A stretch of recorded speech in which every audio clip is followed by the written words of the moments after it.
Cops wanna kill me cause I'm black. Ops wanna drill me cause I'm black. Can't get no job cause I'm black. She wanna fuck me cause I'm black. My dad don't like me cause I'm black. But she Hispanic, so she black. Ain't got no time for none of that. Bitch, I'm a Jew, so I'm black. Cops wanna kill me cause I'm black. Ops wanna drill me cause I'm black. Can't get no job cause I'm black. She wanna fuck me cause I'm black. Her dad don't like me cause I'm black. But she Hispanic, so she black. Ain't got no time for none of that. Bitch, I'm a Jew, so I'm black. I can't fight the cops and the ops. Toting Glocks that be on the block. While a crack tucked in the sock. Instead help the ones I love. We was on the block for the grub. If you from my side, then it's love. Wanted big knots busting out the jeans, but we was hurting on the fiends. Without that crack, he look just like me. Dirty nigga from the concrete. But the white man dealt his hand, so we eating out the trash can. People ride by, don't extend a hand, cause to them, this an average black man. So for him, that's why I gotta make it. I ain't talking rap. Before the slave ships, I'm one of a kind. Y'all can't take it. I can never leave my spot vacant, cause I'm black. I see crowns and I take it, cause I'm black. I never been in no spaceship, but I know a UFO when I see it. I know that it's gonna come when I need it. I put faith in God more than Bible reading. Go, I don't play that shit. Address them when you see him. Cops wanna kill me cause I'm black. Ops wanna drill me cause I'm black. Can't get no job cause I'm black. She wanna fuck me cause I'm black. My dad don't like me cause I'm black. But she Hispanic, so she black. Ain't got no time for none of that. Bitch, I'm a Jew, so I'm black. Cops wanna kill me cause I'm black. Ops wanna drill me cause I'm black. Can't get no job cause I'm black. She wanna fuck me cause I'm black. My dad don't like me cause I'm black. But she Hispanic, so she black. Ain't got no time for none of that. Bitch, I'm a Jew, so I'm black. Learn to flip pennies cause I'm black. Know about semis cause I'm black. Yeah, in the hood we was strapped 10 toes down, we wear sacks. Substitute Israelite with black. And you gotta guess where I'm at. I be with the priest chilling hard, right on Malcolm X Boulevard. To you niggas, to me the stars. Everything about my life is hard, but I'll never fold, play my cards. You want beef? What's the cause? Watch your mouth, I hit hard. Back up for you need gauze. Everything you say, mad pause. Every move I make is within them laws. And I've been the boss, cause it's beneficial. Ask the enemy, I've been official. If not for weed, I've been the official. Homie, I understand why you smoke. Been depressed since slave boats. But the Bible is the cheat code. Far blunts don't need those. Brotherhood is life's cheat code. Cops wanna kill me cause I'm black. Ops wanna drill me cause I'm black. Can't get no job cause I'm black. She wanna fuck me cause I'm black. My dad don't like me cause I'm black. But she Hispanic, so she black. Ain't got no time for none of that. Bitch, I'm a Jew, so I'm black. Cops wanna kill me cause I'm black. Ops wanna drill me cause I'm black. Can't get no job cause I'm black. She wanna fuck me cause I'm black. My dad don't like me cause I'm black. But she Hispanic, so she black. Ain't got no time for none of that. Bitch, I'm a Jew, so I'm black. I don't gotta buy J's cause I'm black. I don't play 2K just cause I'm black. Fought my whole life cause I'm black, but I left as Let's clap it up.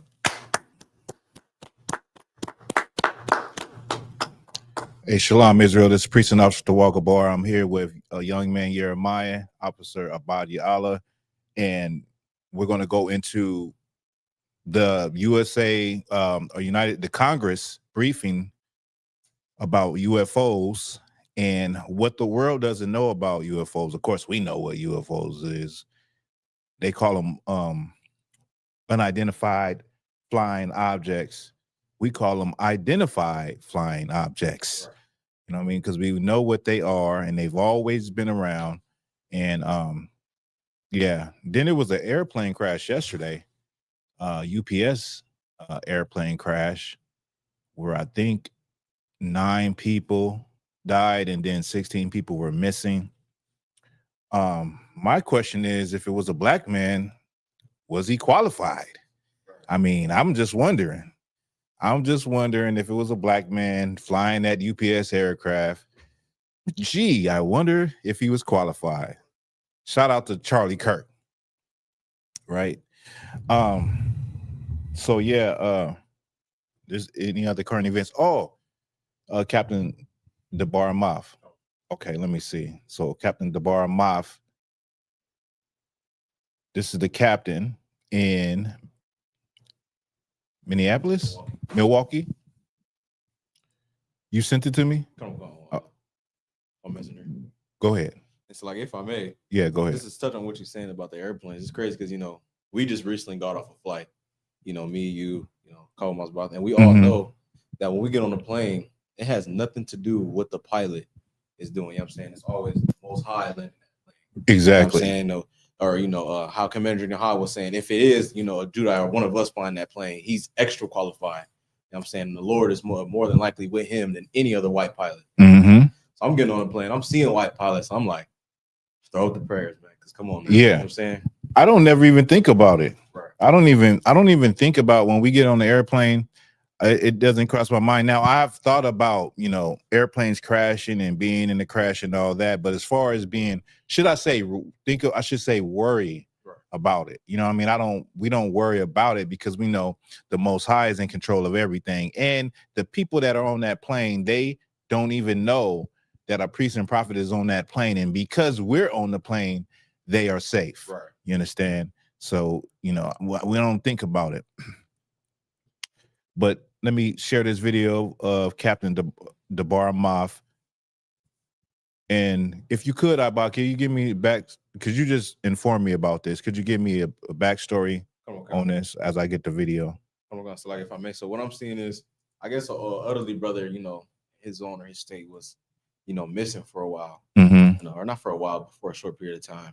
And the brother just so happened to get on Captain Gabar Moth's bus. Okay. And as you're gonna see in the video, Captain Gabar Moth asked him his age. He sat with him, and I guess, just sat with him until, the police came and returned the brother to his home. Okay. Elderly brother. He was 72 years old. So this brother was missing, and Captain Gabar Moth, he just happened to get on his bus that he drives, and he knew that this brother was missing and asked to, inquired, and then he ended up just sitting with him till authorities came. Play the video.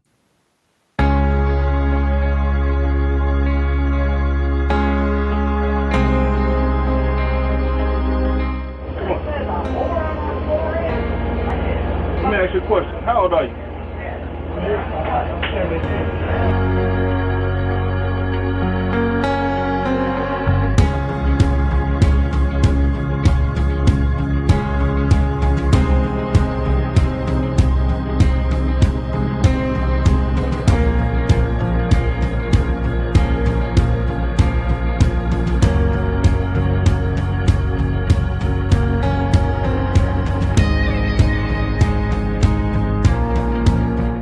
Most High in Christ. Let's clap it up for Captain Gabar Moth. It seems like the company, the Philly native DeAndre Hunter sick tonight. So the company actually, made that video and showing appreciation for him for, having empathy and, just paying attention and being an overall good person, which is what we're trained to do in the ISUPK. Right. We're not trained to be tyrants and to be, look down on our people and not care about our people. It's actually the opposite that Commander Junior Hanna teaches us in here, and how to be professional, how to be courteous, how to look out for your fellow man, if I would. You understand? So once again, shout out to Captain Gabar Moth. And was there any other news in the school? Oh, I was gonna say I just wanted to give a thanks to a shout out to Captain Yatazak for his great brotherhood and all the brothers in Texas, their kind words, and just the hospitality that they showed to me, my rib, my son, and I want to make this public announcement. I had a good time out there, and what stood out the most in Texas is the brotherhood and how brothers got it from A to Z out there, as far as how they treat one another, how they, salute and greet their sisters, all of that, you know what I mean? So shout out to Captain Yatazak for that. You know what I mean? I did go out there with my mindset that I was going to see some of my actual blood family and try to see them, and that never happened. But what did happen is my family in Christ. I did get to see them, and I I did get to enjoy them, and and hear from them, and just laugh and have a good time, and that's really what it was, right? And so shout out to Captain Yatazak once again for your leadership in that zone, brotherhood, and hospitality. Okay, now, without further ado, because we started very late, we're going to go into the topic. The topic is one of those topics that, is different. It's not new to the ISUPK. It's strange, and, it's sci-fi, and it's weird, and it's about flying objects, UFOs, unidentified flying objects. And we're going to talk about that, bring out some history. What else? What I want to do? I want to bring out, matter of fact, I'm gonna pull that history up, bring out some history and show that these things have been being seen, since the beginning of time. And at one point in time, you have in the Roman Empire, they have a whole book which they recorded things that were supernatural and kind of off and kind of weird and things they couldn't explain. Right. So, and many times they recorded seeing balls of light, seeing fiery chariots, seeing, armadas, or what you would call like an army. Armada is like a fleet of boats in the ocean. You imagine seeing a sea of boats moving and going to war. Well, they seen these things in ancient Rome. So I may read one or two of those and show some ancient images of, paintings of chariots, or what is unidentified flying saucers in those paintings. Okay. And we'll definitely get some scriptures to support that and explain what is going on and why the United States government doesn't understand what they're dealing with. And they say, I think they had a briefing that said, we haven't found any evidence of any extraterrestrial technology. You see, the white man is thinking with his carnality and thinking that, these are aliens and these are things that these are things that some other alien life form has created that is in the physical aspect, when in reality, these are spiritual. These are spiritual vehicles. Okay. So let me see. Y'all just give me a second. Let me pull this up. But shout out to Captain Dabar for that. That was dope. That was actually dope. And whenever we, that reminds me of what the brothers did in Northern California also, saving that Israelite brother's life who had OD'd right there on the street. Y'all just bear with me while I get this. I had it. I closed it.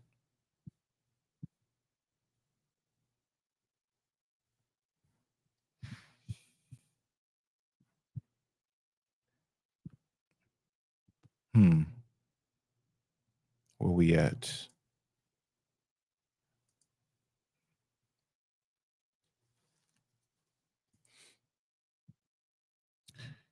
Now I was just telling about it in Jeremiah that last night at the slavery, I was eating they have these popsicles that are electrolyte popsicles, right? You get electrolyte. So I was eating one, sitting back in a chair, and of course I bit off a piece, and it's just like ice. So I bit off a piece, and part of it got lodged in my throat. And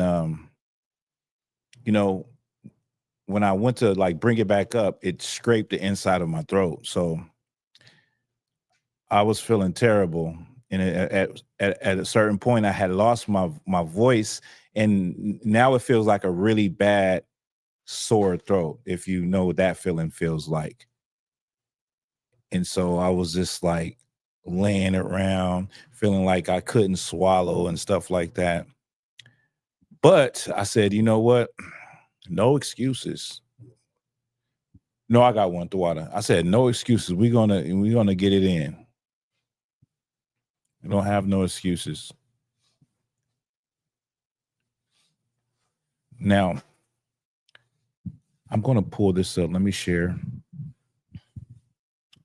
this because I'm gonna be reading from this just to show that things have always been around. Okay. I'm gonna share the screen.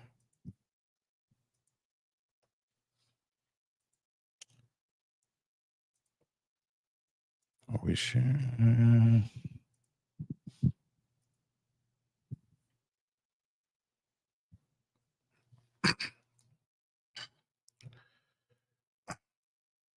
So what I'll be reading from, let me just go to the. So these are unidentified flying objects in classical antiquity. Okay. So like I said before earlier, what the Romans did, where they would record and catalog, you know, things that didn't seem right in the sky and things that seemed like they were possibly supernatural, and they had no they had no they didn't understand what it was, right? Let me get to what I want to get to.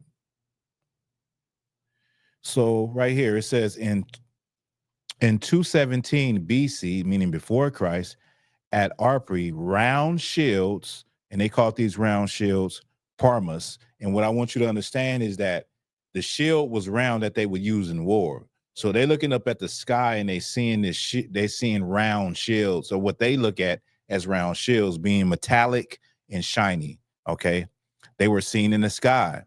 It says a parma was a small round shield made partly or wholly of iron, bronze, or another metal. We do not know whether the luster of these devices and their shape was intended to be an element of the description. Okay. Let me skip down. It says in 212 BC, it says at Reagate, a huge stone was seen flying about. The implication was seen to be that the object in question was a stony gray color and that it is said to have moved irregularly, leaves the open possibility that the object, Livy, this is the man who's describing these things, describes was a bird or some kind of airborne debris. Okay, so a lot of times in ancient times when they see these things, they're comparing them to things that they know of in the world, like shields and like, you know, debris or a rock or, you know, a bird. They're trying to, you know, the mind sees something like that and it can't understand what it's seeing. So the first thing you're going to do is relate it to something that you know of, something that's shiny, something that's bright, something that glimmers. Okay. Let me get Josephus. Now it says, let me see.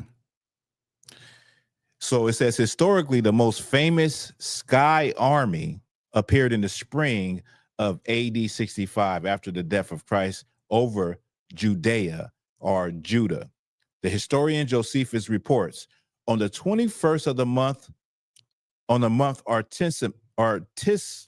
Artemisium, there appeared a miraculous phenomenon, passing belief. Indeed, what I am about to relate would, I imagine, have been deemed a fable, were if not for the narratives of eyewitnesses and the subsequent calamities which deserve to be so signalized. For before sunset throughout all parts of the country, chariots were seen in the air and armed battalions hurling through the clouds and encompassing the cities. Now, right here, Josephus is calling them chariots. And not only that, he's saying there was people probably wouldn't believe me if it wasn't other eyewitnesses in seeing these things in the sky. And they also compared them to, you know, an army in the sky being filled with them.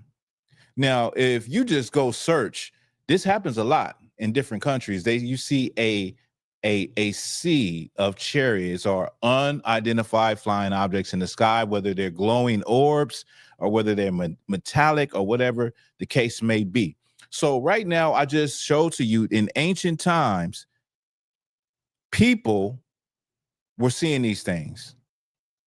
What the oppressor, the white man, says are unidentified and they don't understand them, but they know that they exist. And we're going to get into some video of what has happened. And of course, you know, the briefing. There was one, I believe, even today. Go ahead, Abad. Like, if I may, it's so crazy that America will, you know, deem these things unidentified flying objects are like otherworldly, but you know, well, they will believe in Christ dying and rising on the third day. Or they believe in, you know, other phenomena in the Bible, like Lazarus raising from the dead, but they can't, you know, wrap their mind around the practicality of a flying object back in the day. Right. It's like they're so confusing, like in their doctrine and their belief system is just, it just don't make no sense for real. That's a good point, Abad. That's a real good point. Like, it's the same idea with you know, like conscious community and stuff. They say you believe in that Bible that's not real. You believe in a sky daddy. You waiting on Jesus to come save you. But then they say, I pray to the ancestors. You know, they say, you know, okay, we're waiting on the Most High to do his thing, and they're waiting on their great grandmother to do her thing, and she's supposed to be the one that's guiding them, you know. So what's the difference? Right. You know what I mean? Which is exactly, you know, to your point, that's exactly what you said.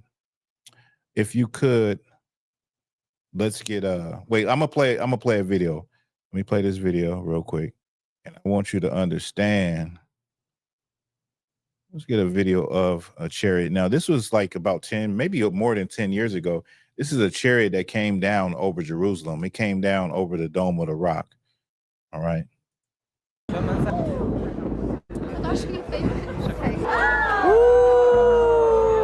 This morning that some say may be proof we're not alone in the universe. A UFO in the form of a bright light is seen descending over the Dome of the Rock in Jerusalem. The Dome of the Rock, an iconic religious site in Jerusalem, is currently at the center of mysterious happenings that are capturing global attention. Witnesses have reported seeing unusual sights in the sky above the dome. This could mean the coming of the end of times. Witnesses. Now, let me skip it because we should be able to. I just want to get to the actual video. Where we at? True. Since these videos came out, there's been a lot of arguing about whether they're real or not. Some people really want to show that UFOs are real, and they insist that these videos are genuine. But when others who... The thing about this is, let me drop this. The thing about the sighting over the Dome of the Rock is that it was people in different areas of Jerusalem that caught it on camera. You know what I mean? So without question, a lot of people seen it at the same time from different vantage points. Okay, now let me play. This is part of the briefing and what the white man has been basically arguing about and going back and forth about. Hill, who alleged the government is holding back crucial information about UAPs, unexplained aerial phenomena, what many of us still call UFOs. Senior congressional correspondent Chad Pergram shows us that tonight. Shocking witness testimony. It stopped about 100 feet in front of me and approximately 100 feet above me. My telephone got extremely hot, completely froze. From whistleblowers who served in the military. Chaos ensued over the radio as the object approached rapidly.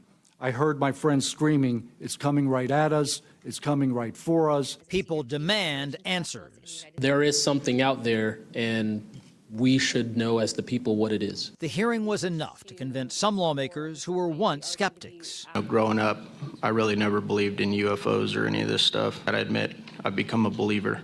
GOP Missouri Congressman Eric Burleson showed an alarming video leaked to him anonymously. Burleson contends it shows a U.S. drone firing a Hellfire missile at a UAP off the coast of Yemen last fall. It pivots in some way, and then there's what appears to be debris. So what happened is they shot a missile at an actual chariot, and as the missile hits it, pieces break off of the chariot, but the chariot continues to go on the trajectory that is going, and those pieces follow along with it. And literally the missile bounces off of it. Doesn't blow up, just bounces off of it. Firing a Hellfire missile at a UAP off the coast of Yemen last fall. It pivots in some way, and then there's what appears to be debris from the missile. The missile is deflected, and then some pieces of debris appear to be traveling alongside and with this object for an extended period of time. One witness says the federal agency tasked with investigating UAPs rules out encounters with extraterrestrials on a technicality. The only way to scientifically prove extraterrestrial is we have to go to that planet, acquire technology, bring it back, and compare it to what we have here. Lawmakers believe the whistleblowers are credible because of their positions. It's politically convenient for the government if you all weren't military folks in suits, It would be much better if you pulled up in Winnebagos and were wearing hats. One congresswoman once. So what he's saying is they're more credible because they actually serve in the military and in the Air Force. But, you know, they can't deny these things are happening with people that are actually in, you know, defense of America. Okay. Special protections for UAP whistleblowers. I'm going to drop that. They calling them whistleblowers. And, you know, the oppressor is the devil because they put them on blast, call them whistleblowers. And, you know, it's the same thing in the community. Like if you're a person that comes with some information or an informant, they put you out there with no protection. You know what I mean? And that's what they're doing with all of these people that are now standing up and telling Congress, these are the things that I experienced flying. These are the things that we saw on special missions. And the problem is that the government thinks that this is something that you tackle by going to another planet and getting some technology. This is all spiritual. It has nothing to do with, you know, physical physics, mechanics, has nothing to do with that. So if you could let's get, I just want to open up like that, but let's get 2 Kings, 2 Kings 2:1. Okay. All right.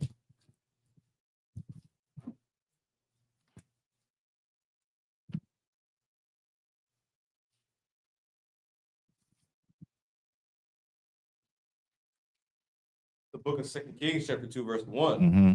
And it came to pass when the Lord would take up Elisha into heaven by a whirlwind. If you could, if you could skip up Salakia.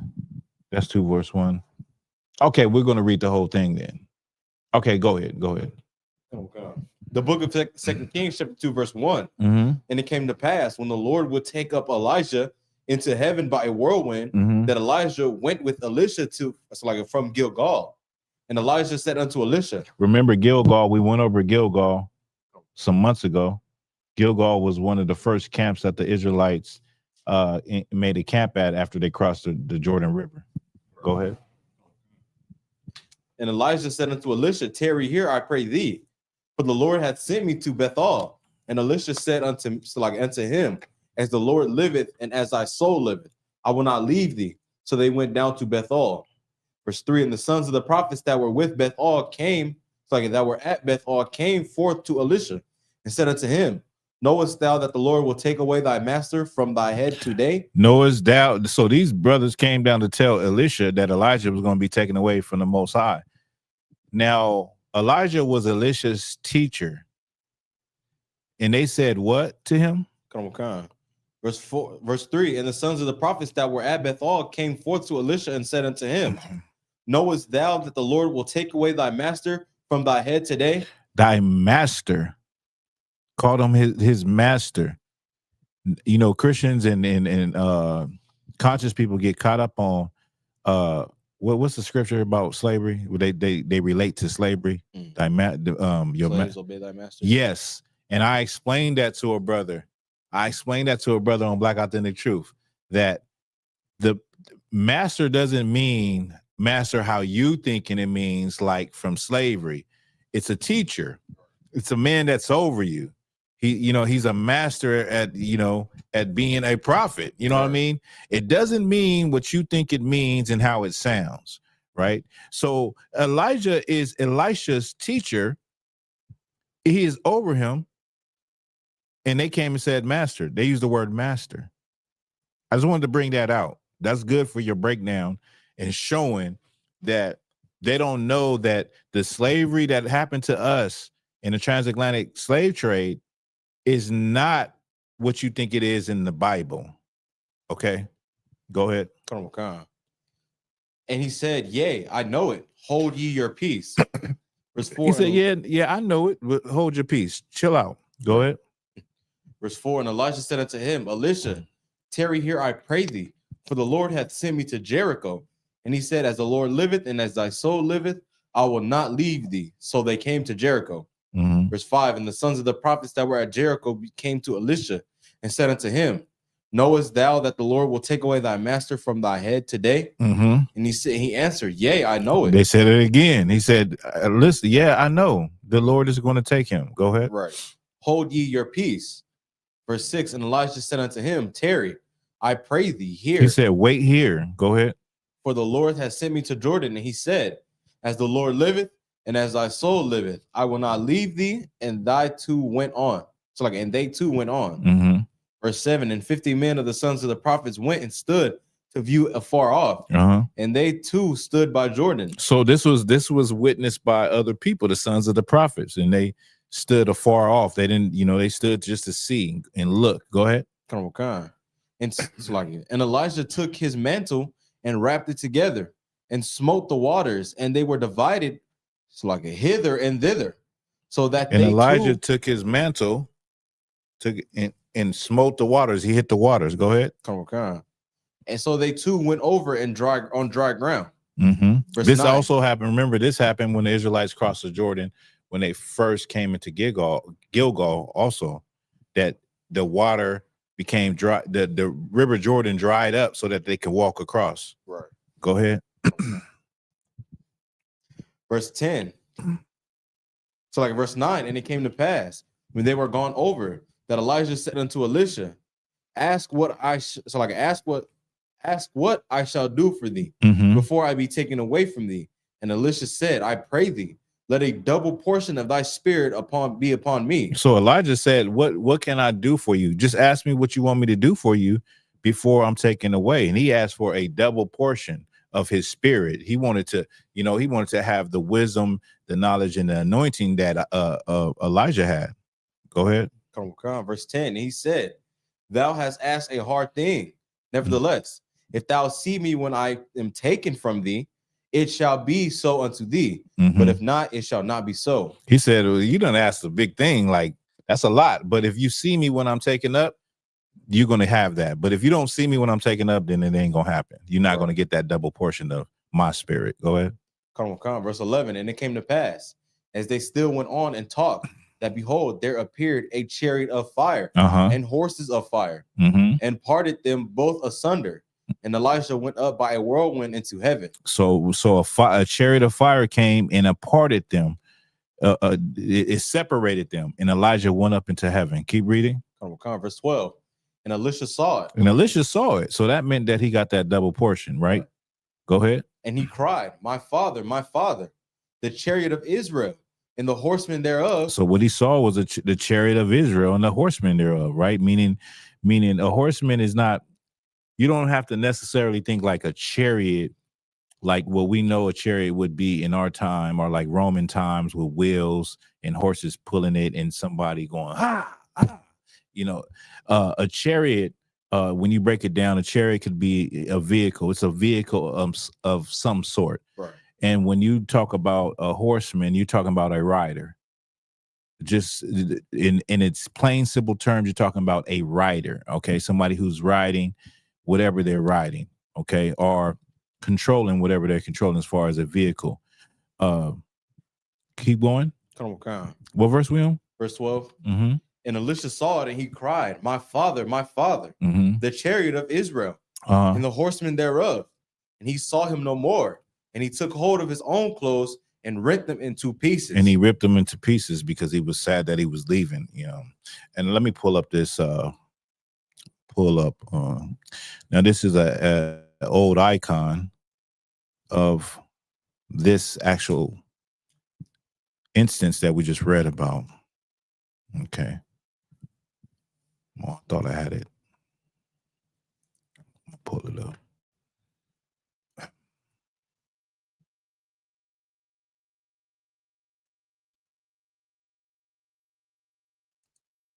Okay. So like, I forgot the name of this actual icon. It is a real icon and this is of Elijah being brought up in the chariot of fire. Let me share this.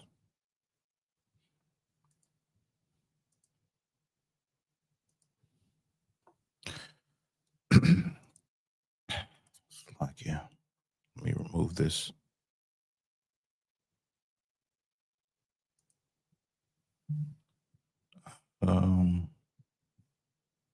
Where am I at? Now, what you see here is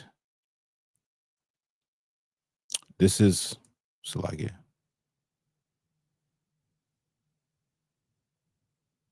This is Elijah being taken up, and this is a chariot of fire. All of this red is a chariot of fire that you're seeing. Him being taken up. This is an old Russian icon. Of course, you know that the Jews were black, especially if you're in the ISUPK. But if you're not, or maybe you might not even be black, Hispanic, or Native Indian, you wouldn't know that. You wouldn't know that everybody in the Bible was black. Okay.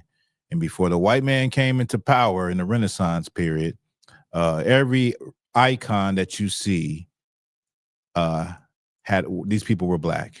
And then when he came into power, he basically attempted to rewrite history and put himself in these spaces. Okay. Also like it. Oh no, they can see it. They can see it. All right. So yeah, so from there, let's go to oh man. Let me see what other videos we got. Let me just remove these.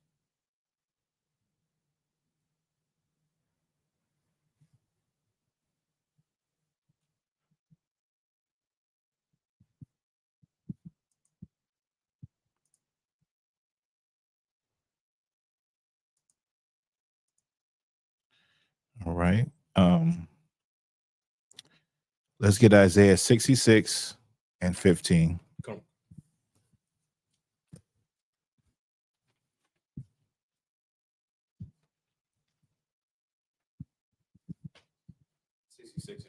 Mm-hmm.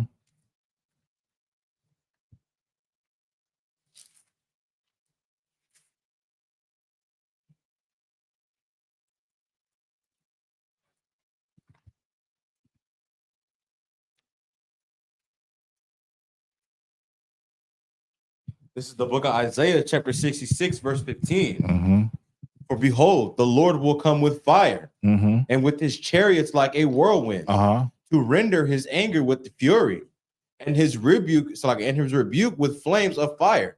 Says Salakim. The Lord will come with what? For behold, the Lord will come with fire. He will come with fire. Go ahead. And with his chariots like a whirlwind. And with his chariots like a whirlwind. His chariots will be like clouds. You understand? The sky will the same way you see birds in the sky is how the chariots will fill the sky. And he will come with fire, meaning straight destruction. Straight destruction. Go ahead. To render his anger with fury. Excuse me. To render his anger with fury. The Lord ain't coming back, with goodness and kindness and love and tranquility. Right. The Lord is coming back with fury, with hatred, with indignation against the nations, Right. against the things that have happened because of the things that the other nations have done to his people. That's how he's coming back. He's coming back with chariots. Okay. Go ahead, Doc. And his rebuke with flames of fire. And with his rebuke with flames of fire. Was that it on it? What verse was that? That was verse 15. Did I ask for 16 too? La. All right. You give me 16. Verse 16, for by fire and by his sword will the Lord plead with all flesh. For by fire and with his sword will the Lord plead with all flesh. What does it mean? What do you think that mean when it's saying plead with all flesh? What does it sound like? Go ahead, Abba. Come back to slaughter. He coming back to slaughter. Many people would think that he's coming back to beg people. They would think that he's going to be pleading with people and asking. The Lord is not going to ask for anything. He's coming back to slaughter. Read that part again, please. Verse 16, for by fire and by his sword will the Lord plead with all flesh. By fire and by his sword. If you got fire, you're destroying something. And if you got your sword, you're killing something.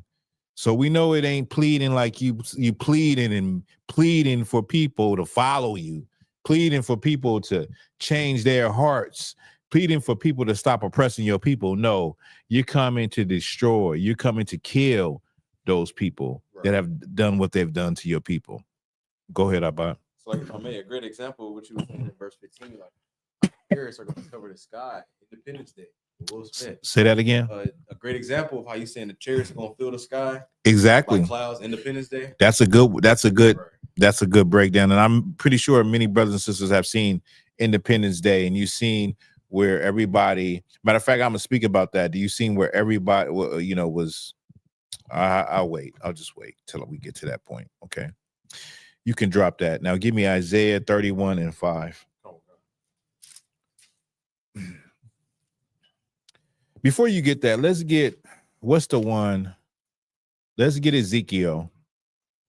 This is not necessarily a chariot, but let's get Ezekiel. What is it? 1:22, I believe. Ezekiel 1 or 1 in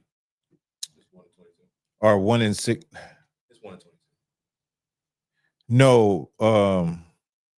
Okay. 1:22. Isn't it 1:16? Or I'm tripping. The firmament upon the heads of the living. No, I think it's 1:22. That was 1:22. Okay. The appearance of the wheels.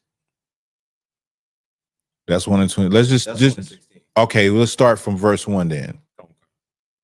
The book of Ezekiel. I'll break this 1, down. verse 1. Uh-huh. Now it came to pass in the 13th year, in the 4th month, in the 5th day of the month, Mhm. and I was among the captives by the river of Gabar, and the heavens were opened, and I saw visions of God. So Ezekiel seeing visions of God. He was in, I believe Ezekiel was in captivity in Babylon at this time.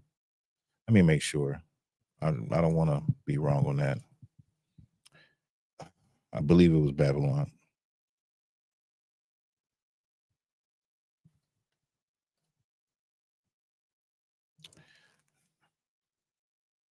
Yes, Ezekiel was taken into Babylonian captivity 597 BC during the second deportation of King Nebuchadnezzar.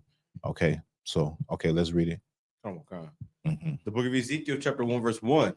Mhm. Now came to pass in the 13th year, in the 4th month, in the 5th day of the month, as I was among the captives by the river of Gabar, Mhm. that the heavens were open, and I saw visions of God. So Ezekiel saw visions of God, of the Most High. Go ahead. Come on, verse 2.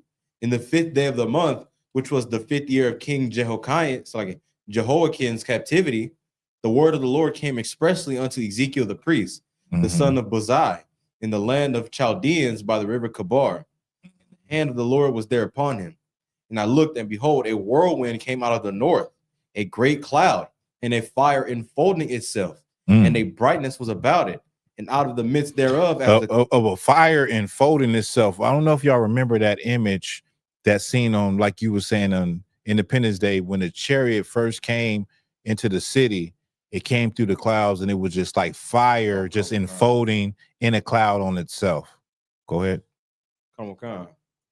And brightness was about it, and out of the midst thereof, as the color of amber, out of the midst of fire. Mm-hmm. Also out of the midst thereof came the likeness of 4 living creatures. As this was their appearance. They had the likeness of a man.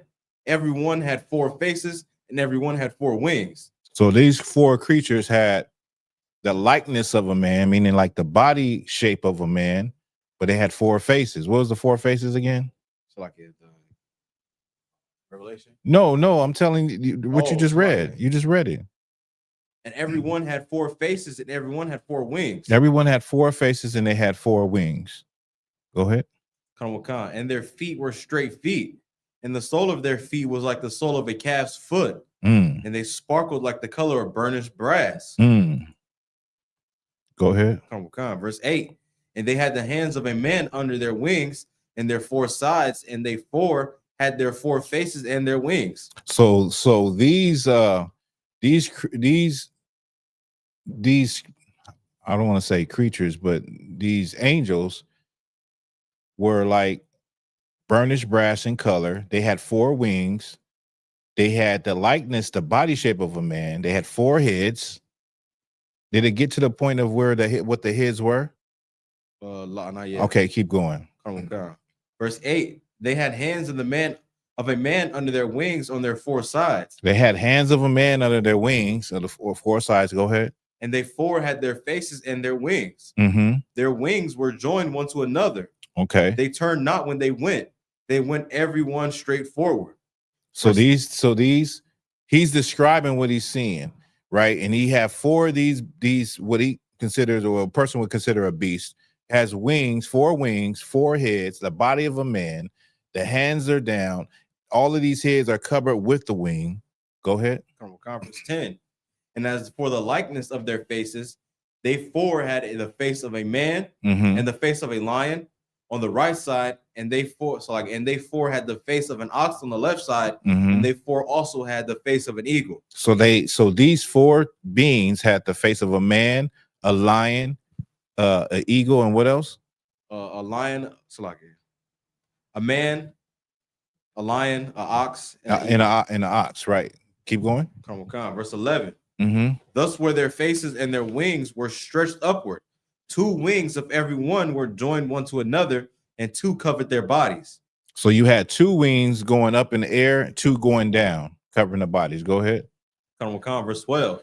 And they went everyone straight forward, whither the spirit was to go. They went, and they turned not when they went. As for the likeness of the living creatures, their appearance was like burning coals of fire, and like the appearance of lamps. Burning coals of fire. Go ahead. And went up and down among the living creatures, and the fire was bright, and out of the fire went forth lightning. Keep going. Verse 14. And the living creatures ran and returned as the appearance of a flash of lightning. Now as I beheld, they move like as a flash of lightning. You know how lightning strikes? This is how fast they move. Go ahead. Now as I beheld the living creatures, behold, one wheel upon the earth by the living creatures with his 4 faces. The appearance of the wheels and their work was like unto the color of a beryl. So now, as he's looking at these four creatures on 4 corners, now he's seeing there's a wheel next to these 4 creatures. Go ahead. He said it was like the color of the beryl. It's the color of like an amber or gold or something, like shiny. Go ahead. They 4 had one likeness and their appearance, and their work was as it were a wheel in the middle of a wheel. So they were like a wheel in the middle of a wheel. You ever see those things? They're like a round wheel, but you have another one going the other way under the wheel, and they just turn on their own. If you can, I don't know if y'all understand what I'm saying, but I'm gonna show you an image. All right, keep going. Verse 17, when they went upon their 4 sides, and they turned not when they went. So whenever this whole thing moves, they don't turn, because it's like 4 wheels within each other. So you have a wheel turning this way, another one turning that way inside a wheel. So they don't turn at all. But whatever it moves, they stay where they're at. Like the Audi symbol. Like the Ford thing. But if you can imagine the Audi symbol inside of it, the circles inside of each other at different angles. Okay. You know what I'm saying? I'm gonna show you. Go ahead. As for the rings, they were so high that they were dreadful, and their rings were full of eyes round about them 4. Now these rings, these circles are full of eyes. They're full of eyes. Go ahead. Verse 19. And when the living creatures went, the wheels went by them. And when the living creatures were lifted up from the earth, the wheels were lifted up. So we're going to stop right there. And I wanted to go into this because many people use this as a cherry breakdown. This is actually a breakdown. If you read more, this is a breakdown of the throne of the Most High. And under the throne, you have these 4 creatures. And under those creatures we just read about with the wings, you have these wheels within wheels that are full of eyes. Above them is what they call a terrible crystal. And it is like, if you think about a glass table, and that glass table is the throne of the Most High that sits above it. Okay. So I'll show you let me remove this. show you what I'm talking about. This is a illustration.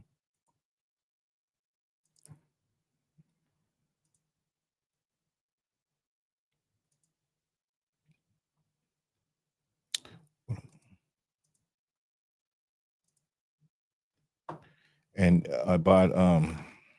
you can drop that, but I just wanted to actually go into that. This is not a chariot. This is the throne of the Most High. Okay, so you can drop that in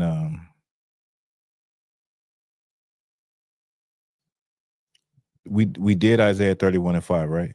Lost. Okay, yeah, get that. Come on. Just hold that while I do this. Okay. So this is what, like, let me make this bigger. This would be what he is seeing. He is seeing these creatures, right? With the wings, the four faces. Then next to them, what he is seeing is the will within a will, and it is full of eyes. And this is the bottom of the throne of the Most High. This is what he's seeing while he's by the river.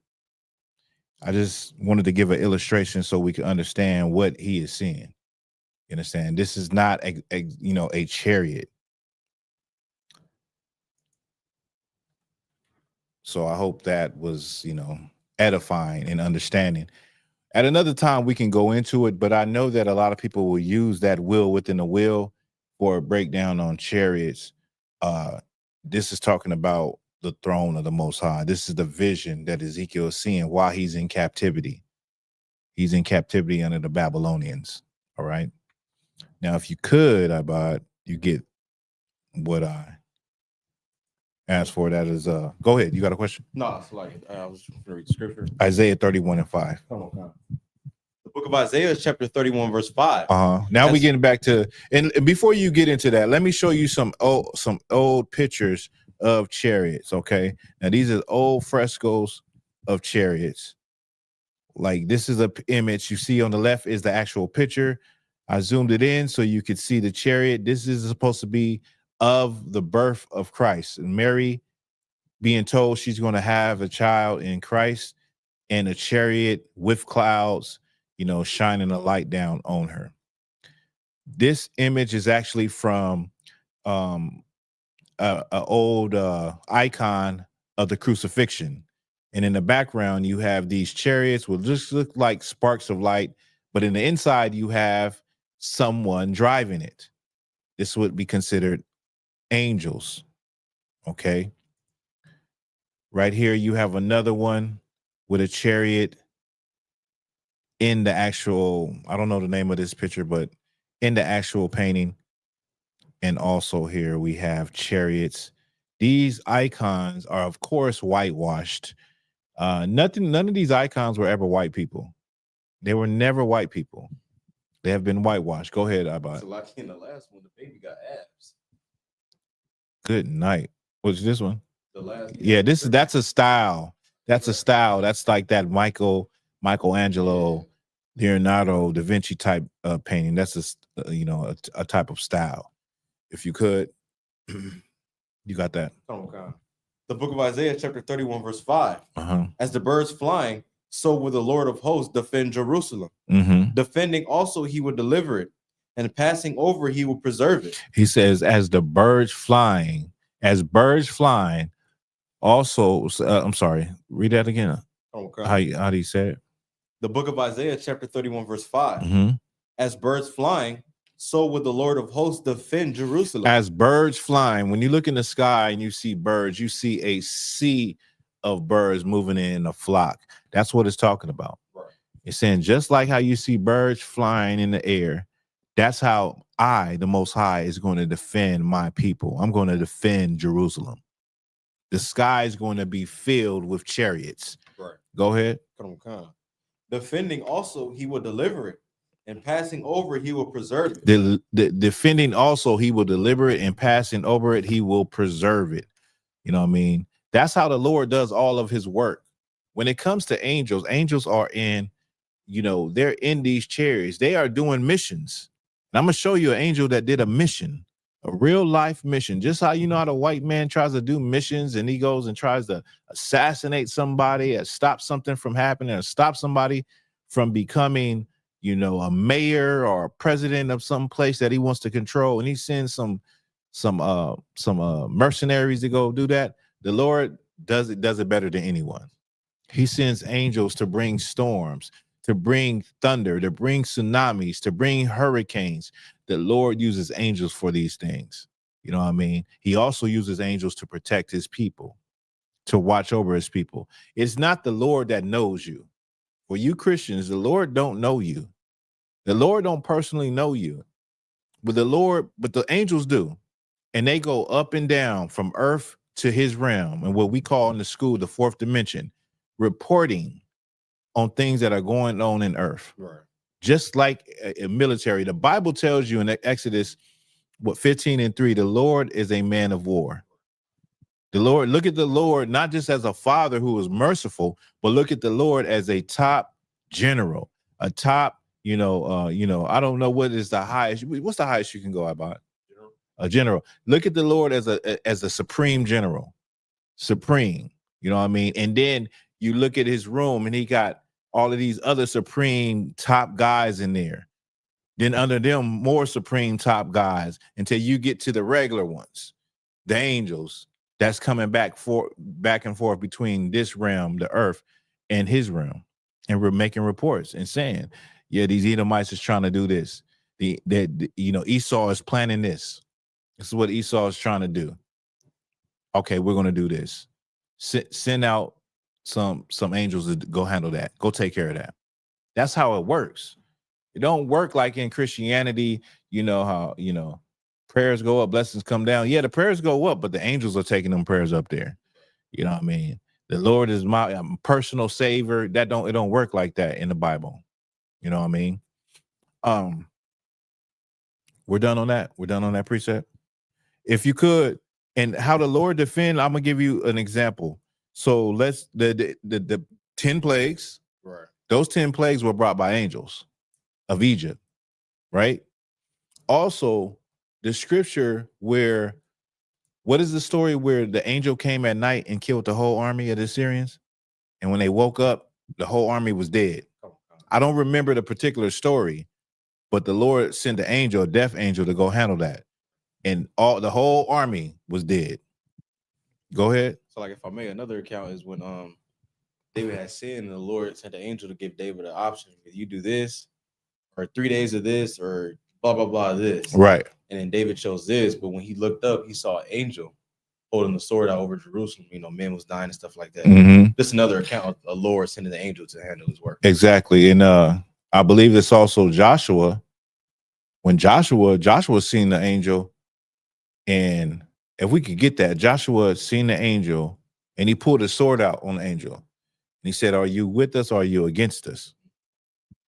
You know what I mean? Because, an angel don't necessarily look like it can look. An angel can look terrifying. An angel can just look like a man, just like you and me. Remember, scriptures say that, you unwittingly, unknowingly might be entertaining angels. So how you got to watch how you treat people. Right. Watch how you treat people. And when you're in situations where somebody is asking for help or asking for mercy, watch how you treat people, because you don't know, you could be treating an angel like that, and it's really just a test, just to see like where your spirit really is. You got it? Come on. All right, let me hear it. The book of Joshua, chapter 5, verse 3. Mm-hmm. And Joshua made him sharp knives and circumcised the children of Israel. 5:13. That's cool. The book of Joshua, chapter 5, verse 13. And it came to pass when Joshua was by Jericho that he lifted up his eyes and looked, and behold, there stood a man over against him with his sword drawn in his hand. Mm-hmm. So Joshua sees this man, and he's standing there with his sword in his hand. Go ahead. Oh God. And Joshua went unto him and said unto him, art thou for us or for our adversaries? Look, Joshua was a cold nigga. He walk up to him like, is you with us or are you with our enemies? Like, who are you? You know what I mean? Go ahead. Oh God. Verse 14, and he said, nay, but as captain of the host of the Lord, I am now come. He said, no, but as the captain of the host of the Lord, meaning the armies of the Lord, I have came. That's why I came. Go ahead. And Joshua fell on his face to the earth and did worship. And Joshua fell on his face. Go ahead. And he said, and said unto him, what saith my Lord unto his servant? And the captain of the Lord's host said unto Joshua, loose thy shoe from off thy foot, for the place whereon thou standest is holy. And Joshua did so. So you know, an angel can look, you know, fierce. An angel could look like he's just a regular brother, regular sister. Go ahead. Like the 2 men in Sodom and Gomorrah. Say that again. Yeah, like the 2 men. That's a good point. Like the 2 men in Sodom and Gomorrah. You know, they look like men, and you know that gay ass town. They wanted to have sex with them brothers. Right. You know, they was banging on his door. All right. So let me get. I'm gonna play. I want to show you something. So this is Ronald Reagan.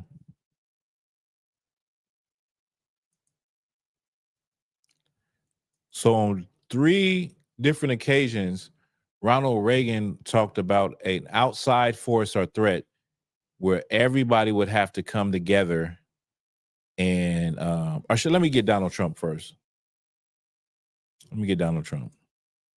Is reclaiming America's heritage as the world's greatest spacefaring nation. The essence of the American character is to explore new horizons and to tame new frontiers. But our destiny beyond the earth is not only a matter of national identity, but a matter of national security. So important for our military, so important, and people don't talk about it. When it comes to defending America, it is not enough to merely have an American presence in space. We must have American dominance in space. So important. Very importantly, I'm hereby directing the Department of Defense and Pentagon to immediately begin the process necessary to establish a Space Force as the 6th branch of the armed forces. That's a big statement. We are going to have the Air Force and we are going to have the Space Force, separate but equal. It is going to be something so important. General Dunford, if you would carry that assignment out, I would be very greatly honored also. Where's General Dunford? General? Now, if we could, let's get Obadiah. What is it? 1 and 8? Or he sets his nest among the stars. Now, this is Donald Trump talking about a space force. Like they're going to have they want to, you know, control space. This is not just because. This is not just to, you know, like Star Trek, explore new frontiers and all of that. This is because your oppressor knows what is out there. They know that the Most High's throne is out there, and they've been trying to, you know, stop that. So many places across the world, you see these chariots, and in space, they see them too. They see them all the time. And that's what we were looking at with that press conference, where people are upset that the United States government isn't telling the truth about all of the threats and all of the things that they perceive going on with these unidentified objects. But what we know is these things have always been around. These are the messengers of the Lord. These are the vehicles. Many of them are the vehicles that the angels move in. Right. And not only that, these are spiritual. Remember, when the missile hit the flying object, the missile bounced off of it. It didn't even phase it. You know what I mean? Because these are not governed by the physics of this world. They're spiritual vehicles. They're not governed by, they don't move how a F-35 moves. They don't have to, they move like, think about how a bird moves in the sky. It can change direction when it wants to. Aircraft can't do that. Think of how a hummingbird moves, or like a fly or a bee. It moves like from point A to point B, like however it wants to move. Aircraft can't physically do that. The United States government, they don't have nothing that can actually do that. You know what I mean? In order for that to even hit that chariot, in order for that missile to even hit it, it was flying in a straight line. They have said these things disappear when they want to disappear. They move at, terrible speeds out of the blue.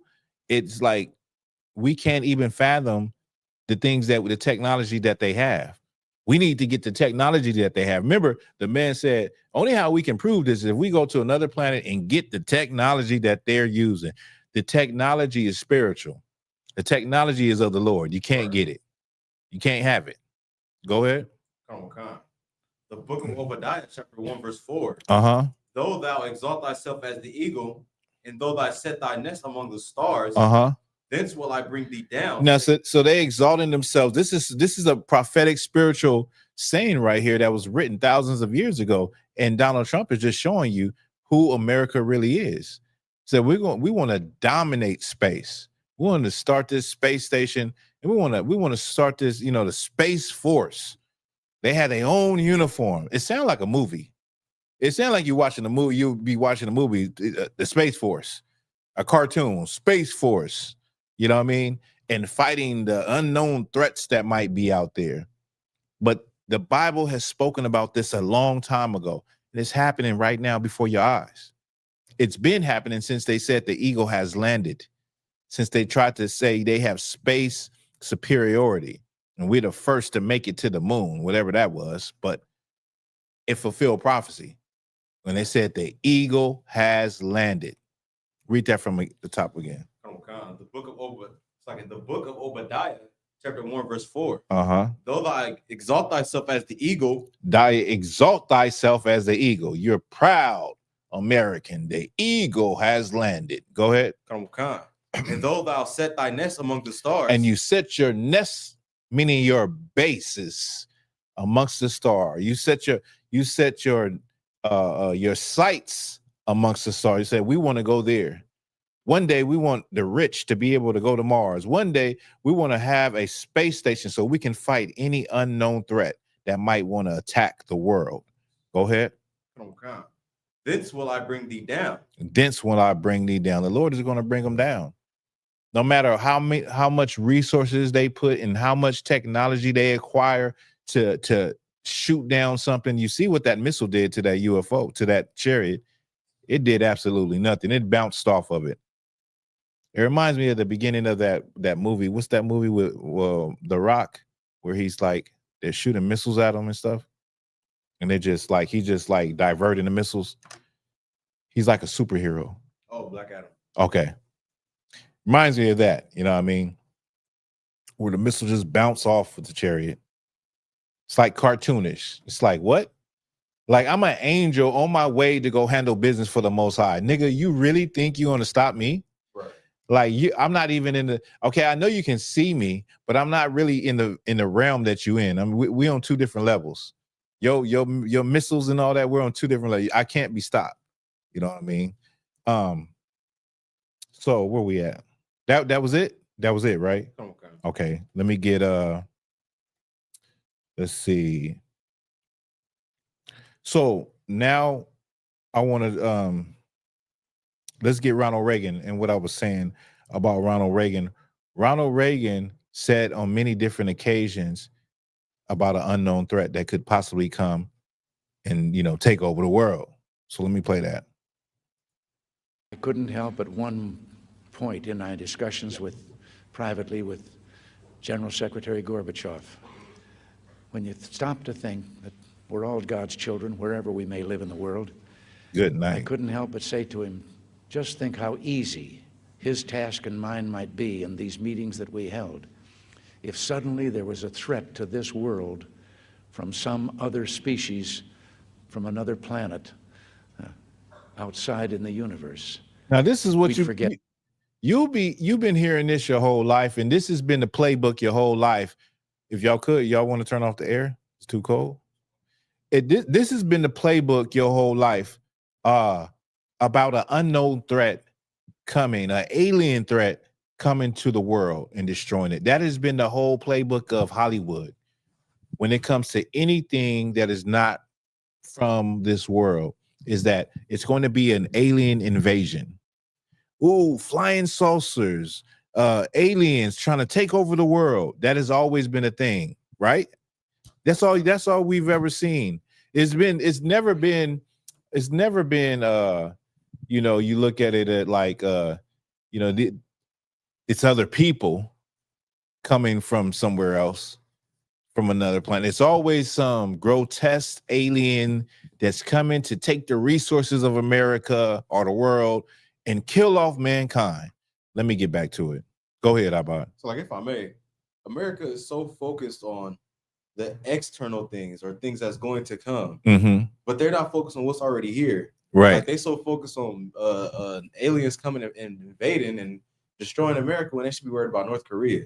Right. Or like America is so worried about the immigrants coming over. You heard him. He just said we're all God's people. Go ahead. So like, and they so worried about the immigrants coming over here and being assassins when the assassins is homebred in America. They already here. I mean, like, instead of America worrying, like to Abad's point, instead of America worrying about extraterrestrials, they should be worried about what's terrestrial and what's homegrown right here in America. They should be worried about those you know, white males between the ages of 18 and 60 years old. Right. That's the immediate threat right there. You know what I mean? But let me get back to it. At all the little local differences that we have. Now listen, he say we all God's children. World from some other species, from another planet, outside in the universe. We'd forget all the little local differences that we have between our countries, and we would find out once and for all that we really are all human beings here on this earth together. Well, I don't suppose we can wait for some alien race to come down and threaten us, but I think that between us we can bring about that realization. In our obsession with antagonisms of the moment, we often forget how much unites all the members of humanity. Perhaps we need some outside universal threat to make us recognize this common bond. I occasionally think how quickly our differences worldwide would vanish if we were facing an alien threat from outside this world. And yet, I ask you, is not an alien force already among us? What could be more alien to the universal aspirations of our peoples than war and the threat of war? I think maybe I'd answer it this way. I keep, in my frustration sometimes, you know, actually, if you count some of the things going on in smaller countries and all, there have been about 114 wars since World War II. But I've often wondered, what if all of us in the world discovered that we were threatened by a power from outer space, from another planet? Wouldn't we all of a sudden find that we didn't have any differences between us at all? We were all human beings, citizens of the world, and wouldn't we come together to fight that particular threat? Now, you will see that your oppressor, that America, will get very Christian when there's some unknown threat. And if you could, give me in the Apocrypha, 2nd Ezra 13:1. Oh, God. And before you go into that, I just want to say that Ronald Reagan was a racist, but he was very Christian and open to everybody being human when talking about an unknown threat. The unknown threat that people don't really understand what it is, it is the Lord. The Lord is the unknown threat that they're talking about. Right. The Lord is the thing that the chariots of God is what they're talking about. And they want people to think that this is, you know, some alien race, when in reality, it is the angels of the Lord. It is Christ that is going to return. That's right. And they've been knowing this for a very long time. This is biblical. This is very well known amongst biblical scholars. Okay. Also, going back to Independence Day, remember in Independence Day, when that invasion came, it was showing you different people in different countries running together, running to the military, hopping in the airplanes, fighting a world war together against this threat that was coming into the world, this large spaceship that threatened humanity. So they all put their petty differences aside and said, we're the human race. We're all God's children. Let's fight this alien race. Go ahead, Ock. So like I watched that movie solely to get a vision of a glimpse of what the day of the Lord just might look like. Yeah. Because hey, that's a good, in my opinion, that is probably the best. Because you have what, District 9? Have you seen District 9? You got to watch District 9. District 9 is it's a good movie, but Independence Day, that really shows you the hysteria that's going to be going on, and just that thing where the chariot was over the White House and it just blew it up. That was beautiful. Right. You know what I mean? Just blew up all of America hopes and dreams. You know what I mean? Right. That's the real destruction of the Most High. That's right. Okay. So if you could, were you done? Come on. Okay, go ahead. Sorry. Oh, Second Ezra. Yes, please. The book of Second Ezra, chapter 13, verse 1. Mm-hmm. And it came to pass after 7 days, I dreamed a dream by night. So this is Ezra's. He's dreaming this dream. Go ahead. Verse 2, and lo, there arose a wind from the sea that it moved all the waves thereof. Mm-hmm. And behold, and lo, that man waxed strong with the thousands of heaven. And when he turned his countenance to look, all the things trembled that were seen under. I'm sorry, if you could go back to the part where it talks about the man coming out of the sea. Verse 2, and lo, there arose a wind from the sea that it moved all the waves thereof. Verse 3, and I beheld, and lo, and I beheld and not seen. Go ahead. That man waxed strong with the thousands of heaven. And when he turned his countenance to look, all the things trembled that were seen under him. So he said, I seen a man that waxed strong with thousands of heaven.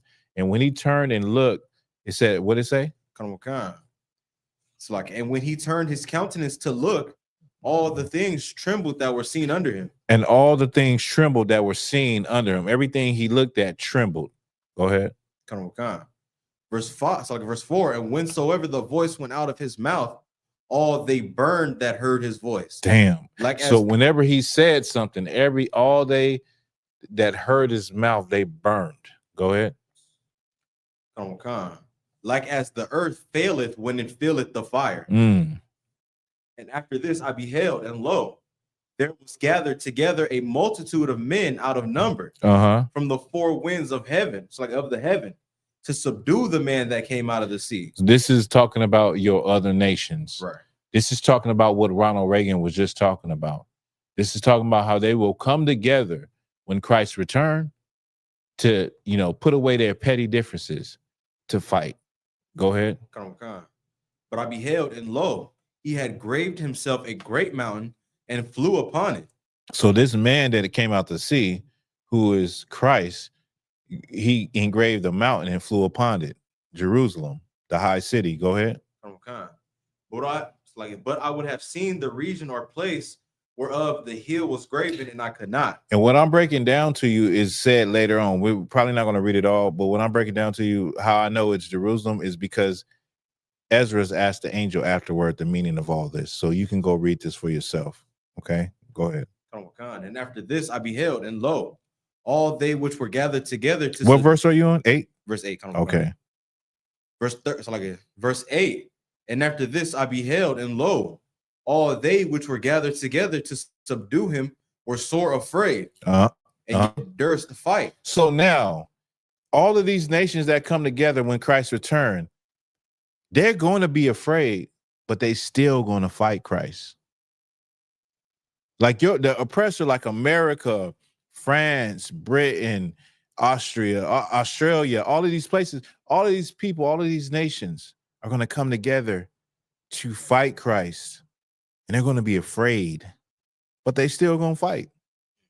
They still going to fight. Go ahead. Verse 9, and lo, as he saw the violence of the multitude that came, he neither lifted up his hand, nor held sword, nor any instrument of war. So as Christ is seeing them, he ain't holding a sword, no instrument of war, nothing like that. Keep reading. Verse 10.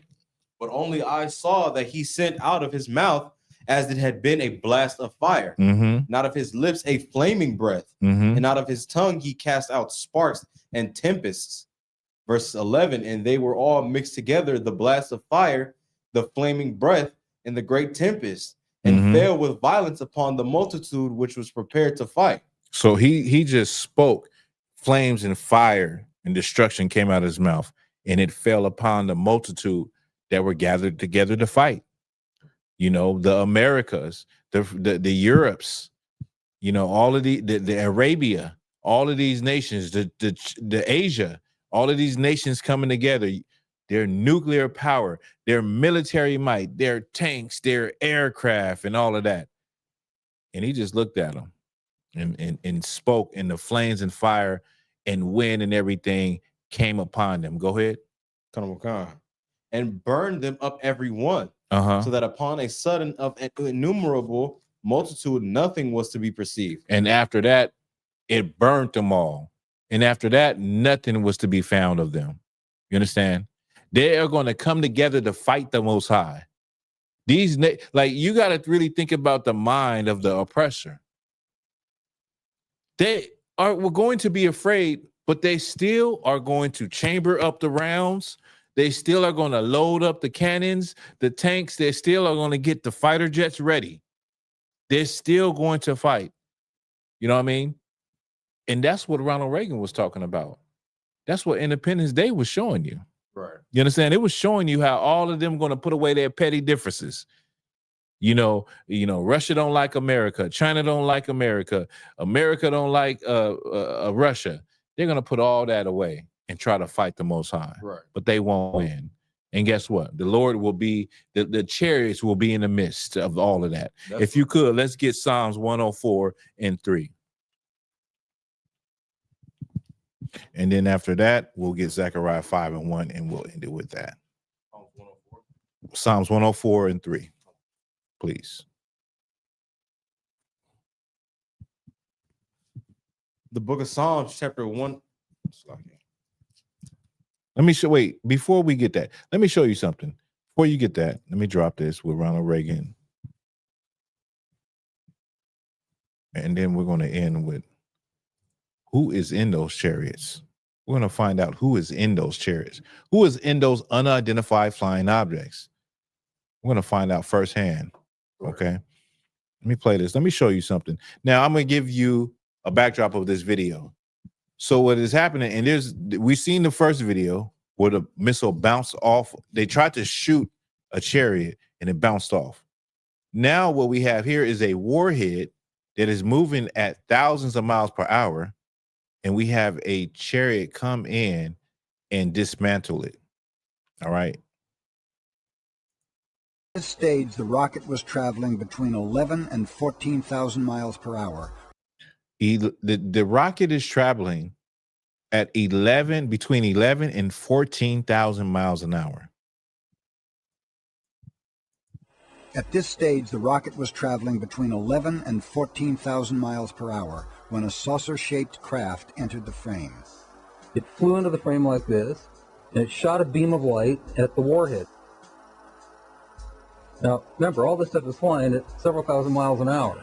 So this thing fires a beam of light at the warhead, hits it, fires another beam of light, and then flies out the way it came in. And the warhead tumbles out of space. Now, when the lights came on, Major Mansman turned around and looked at me and said, "Were you guys screwing around up there?" And I said, "No, sir." And he said, "What was that?" And I said, "It looks to me like we got a UFO." So in that video, you have a warhead that is moving at 11,000. We're talking about more than 2 times the speed of sound. And you have a chariot comes in and hits it with light beams. The chariot came in as though, it was sitting still. And then the warhead just disintegrated into space. Showing you that these chariots are completing missions. Like I told you, they are on missions for the Most High to stop things, to make things happen, to make a weather system happen, to make a tsunami happen, to make an earthquake happen. The Lord does all of this. You understand? And the white man, America, Russia, China, they have no technology that could rival the spiritual vehicles called chariots that the angels are in that come from the Lord. They have nothing that can rival that. It is not technology. It is spiritual. Has nothing to do with mechanical technology and physics. Because when you talk about physics, that's unbelievable. Right. That was unbelievable. You moving at 11 to 14,000 miles an hour, and this chariot flies in, shoots a beam, goes around it, shoots another beam, goes around it, and shoots another beam. That is a level that people cannot even get to in this lifetime. You understand what I'm saying? You cannot get to that. Well, I'll play it again just so you can see. You can't. We cannot get to that level. There is no engineers or scientists that could create something that could do that. At this stage, the rocket was traveling between 11 and 14,000 miles per hour when a saucer-shaped craft entered the frame. It flew into the frame like this, and it shot a beam of light at the warhead. Now, remember, all this stuff is flying at several thousand miles an hour. So this thing fires a beam of light at the warhead, hits it, fires another beam of light, and then flies out the way it came in. And the warhead tumbles out of space. Listen, that is nothing but the Lord. That's the Lord sent that chariot on a mission to stop that warhead. We don't know where it was going because our oppressor lies, but a lot of missiles don't make it to where they're supposed to be going. A lot of bombs don't land where they're supposed to be landing.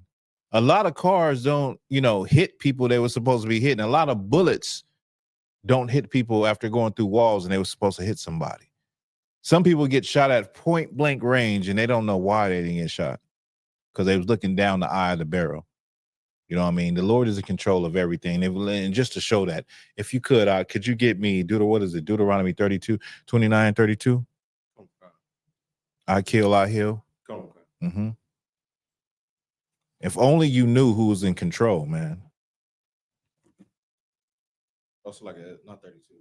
It might be 32 and 29. Yeah, I always get them mixed up. So like it.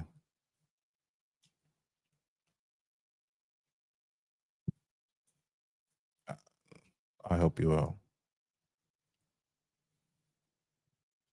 32, 39. 32, 39. That's it. Go ahead. Okay. The book of Deuteronomy, chapter 32, verse 39. Mm-hmm. See now that I, even I, am he, and there is no God with me. There's no God with the Most High. Right. Jesus Christ is not God. I don't know if you Christians don't know that. Any Christians tap in. Let me just let you know. Jesus Christ is not God. Right.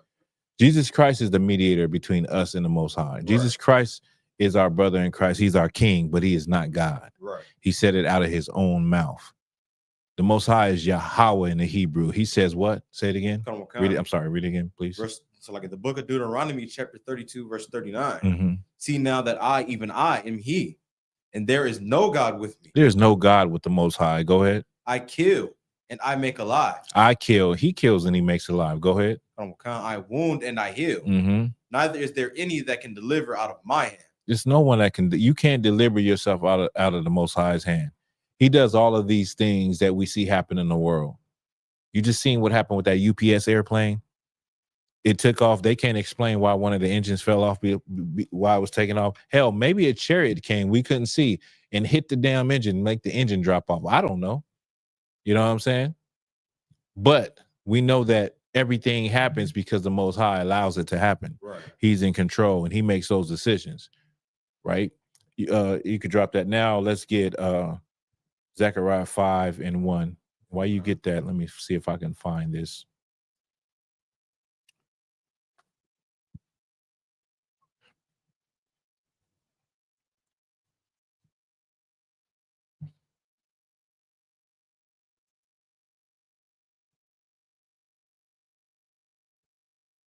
Zechariah 1:5. I'm sorry, 5:1.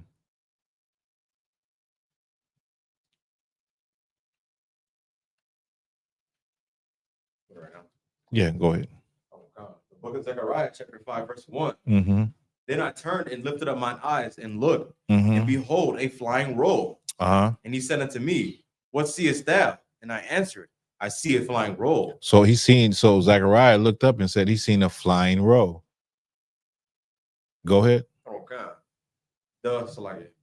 the length thereof is 20 cubits, and the breadth thereof 10 cubits. And then he said unto me. So he said it was like 10 cubits long, 20 cubits. Wait, I'm sorry. Read it from the top. No, I don't want to mess it up.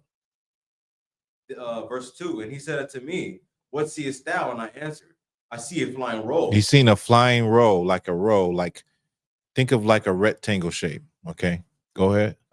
Therefore, so like thereof, so like the length thereof is 20 cubits. So it was 20 cubits long. Go ahead. And the breadth thereof 10 cubits. 10 cubits wide. Go ahead. Then he said unto me, this is the curse that goeth forth over the face of the whole earth. So the Lord told him, this is the curse that goes over the face, over the whole earth. Now, there are chariots could look any kind of way. Don't always think flying saucers. We know they can look like orbs, or what you call like round, fiery balls, glowing balls. What else? A wheel within a wheel. Let me show you this. Chariots is also compared to millstones. Okay, this is millstones. Chariots are compared to millstones. So you had a millstone. This is how you would grind your grain, and the millstone would be the top part that goes on the bottom part to grind the grain. And so these are examples of ancient millstones, right? And you know the scripture of Christ saying, put a millstone around your neck. It's better to be thrown in the sea with a millstone around your neck. Also in Revelations, the way Babylon is going to be destroyed is like throwing a millstone into the ocean. Keep going, Abad. Come. Verse 3. Then he said unto me, this is the curse that goeth forth over the face of the whole earth. So this is the curse that goeth over the face of the whole earth. Go ahead. Come. For everyone that stealeth shall be cut off. As on the side. I'm sorry, I didn't mean this. Go ahead. Come. As on this side according to it. And everyone that swears shall be cut off as soon as that side according to it. I will bring it forth, saith the Lord of hosts, and it shall enter into the house of the thief, and into a house. It shall enter into the house of the thief. Go ahead. Who's the thief? It shall enter into the house of the thief. Go ahead, Abba. The white man. The white man, the thief of America. It shall enter into the house of the thief. The house meaning the nation of the thief. Go ahead. And into the house of him that sweareth falsely by my name. In him that sweareth falsely by my name. The one that say, this is Jesus Christ. Thus saith the Lord. God loves everyone. Keep going. God bless America. God bless America. Thank you, Abad. Go ahead. And shall consume it with the timber thereof and the stones thereof. And it will consume it with the timber thereof and the stones, meaning the elements. It's going to destroy. Remember what we read about Christ turning and everything being burnt. You know what I mean? Just everything he looked at trembled. It will melt just like how the earth melts. Being consumed. Go ahead. Verse 5. Then the angel that talked with me. You can drop that. That was verse 5. You're starting verse 5. Let me see. Go ahead. Let me hear it. Verse 5. Then the angel that talked with me went forth and said unto me, lift up. No, you can drop that. Drop that. Now I'm gonna do one more video so we can understand who is in these chariots. Who is like, do you have any people that have seen what's going on? There's another video. Let me show you. I think I have it. Before I get that. Now, this happened in Puerto Rico. Now, the man being interviewed, he says that the inhabitants, the people in the chariot was black, but they was not Negro. So it's almost like he was being prefaced to, you know, make sure he don't say that the occupants of the chariot were just black people. Okay. He said they have black skin, but they're not Negroes. Okay. Let me get that. This has happened in Puerto Rico. May 14th, 1988, Amaury Rivera, a young man from Puerto Rico, photographed a giant disc, followed and circled by 2 jet interceptors. What makes the sensational pictures even more interesting is Rivera's claim that he had contact with the occupants of this UFO. Hello, my name is Amaury Rivera, I live in Puerto Rico, and back in 1988, I was working in a nightclub, and there was a musical group there. One of my cousins wanted me to photograph the musical group, and she loaned me a camera with some film. On my way back home, I encountered two small beings, two small strange men, which I didn't think were men from outer space. And they took me somewhere where there were other people besides myself, other human people, like from Puerto Rico, I guess. From here, another human being showed up. He claimed to be from a distant planet. He was dressed in black. He had a dark skin, but he was not a Negro. He had dark skin, but he wasn't a Negro. Now let me get this one. But if there are craft.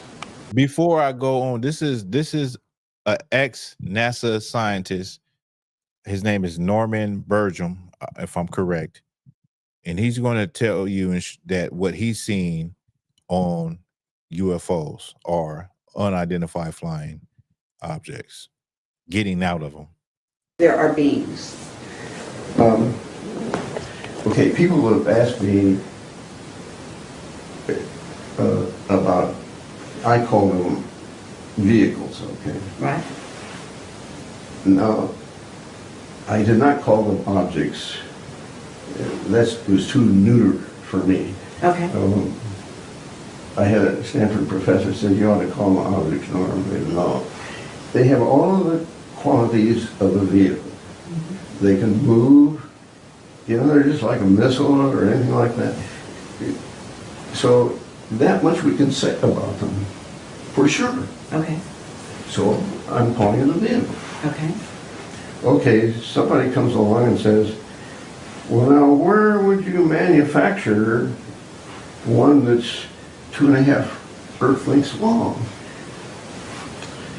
And let me just scrub through real quick. And if you want to know about people kind of thing,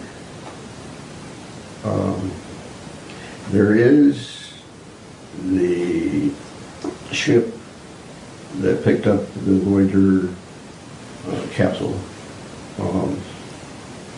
at Alameda Naval Shipyard, and they have a picture there of I think it's the Apollo flight that Bugs and Neil were on. But anyway, there is one image there that shows black people getting off. You hear that? He said there's an image there of shows black people getting off of the spacecraft. So people with dark skin getting off. Not dark, black. Black skin. She said, so people with dark skin get off. He said, not dark, black. Like black people that you see every day.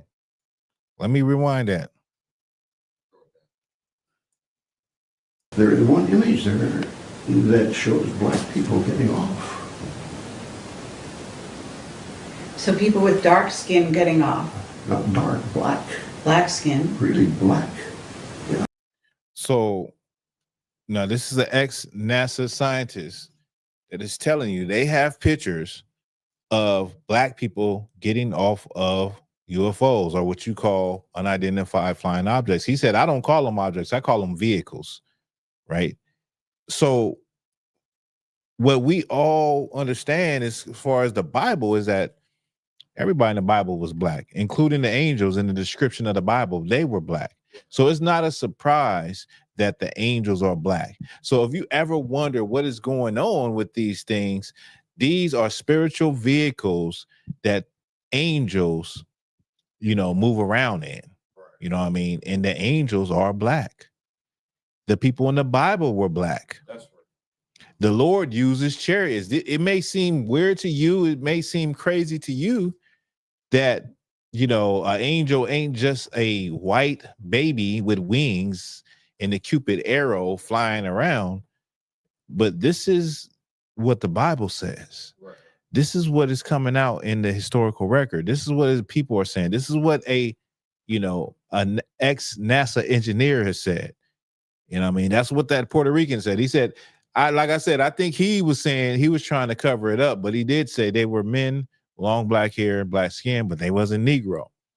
Nevertheless, we know that angels can look any kind of way, so it really doesn't matter. The main point is that while all of this is going on right now with the United States Congress and trying to find out what is going on with all of these things they're seeing in the sky and these things they're trying to shoot down that they can't shoot down, what you need to know is that you will never be able to shoot them down. You'll never be able to learn the technology. You'll never be able to understand, and it is not little short gray men inside of these things. It is black people inside of these things. It is black angels that look like everyday black people. You understand?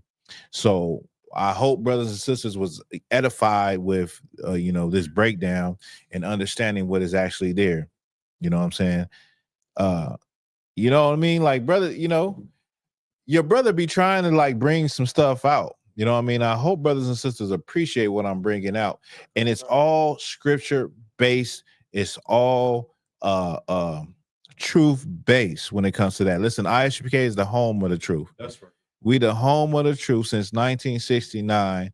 And, we want to educate our people what's really going on. Don't get caught up in what the white man is saying. Extraterrestrials, aliens, little green man, little gray man. Another thing I wanted to bring out, though, Duke University did a study that showed when it comes to, and this might tickle some of y'all, when it comes to alien abductions, it's mainly white Americans that are abducted. Like, black people really there's really no record of black people being abducted. There is a story with a black man like in the 50s being abducted with his white wife. But other than that, the main people being abducted and have these stories are American white people. Let that sizzle in your spirit. All right. With that, this is the class, y'all. Let's clap it up, man. All right. The angels are black. The world doesn't know what UFOs are, but we do. And these are going to be the same things that defend us. I think I forgot one scripture. Did we do that? Let's get that. I think I knew I forgot something. The book of Psalms, chapter 103, verse 5. Who satisfieth thy mouth with good things, so that thy youth is renewed like the eagle. Is that one? Is that what I wanted? Or is it 104? Let me hear it. Okay, 104 and 3. Oh, come on. 104 and 3. The book of Psalms, chapter 104, verse 3. Who layeth the beams of his chambers in thy waters. Who maketh the clouds his chariots. The Lord maketh the clouds his chariots. Remember, the Israelites were guided by a pillar in the cloud to Mount Sinai. And, the chariots are what the Lord uses. It's what his angels use, the messengers of God use to move around. And it doesn't necessarily have to look like a cloud. It doesn't necessarily look like a flying saucer. It can be anything. Right. You know what I mean? But that's just another precept to go with this breakdown. All right. So with that, that's the end of the class. Let's clap it up one more time. All right. Like I've been saying, I was going to do a class on chariots and I did it. So now we can move on to something else. And, and it's always good for review because I think this is probably the second time I did a chariots class. But, it's always good for a review. You know what I mean? What can we talk about next week? I don't know. I'll figure something out. It'll definitely be something that's deep, heavy, and some heavy artillery, some historic, something good that goes with history or biblical history. All right. So with that, y'all, I appreciate brothers and sisters. We'll see y'all next Wednesday. We'll be rocking it out again. Peace, Israel. Shalom. All right. Shalom.